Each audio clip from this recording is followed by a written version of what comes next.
Hello, in front of me I've got SteelSeries Arctis Nova 5.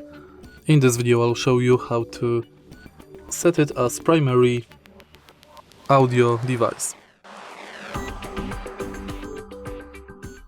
In the beginning, make sure that your headphones are connected with your PC and go to Bluetooth, go to volume settings.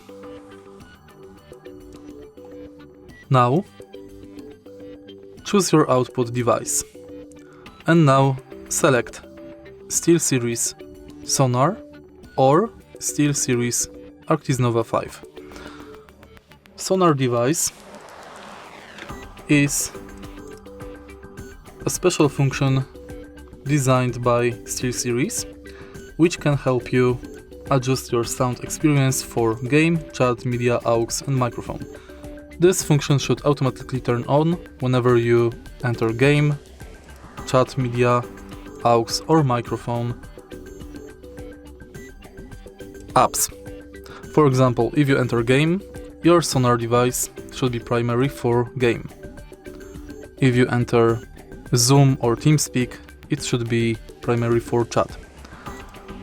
Also, if you enter your browser and listen to music or watch movies, it will automatically change to media, etc, etc. And that's basically it.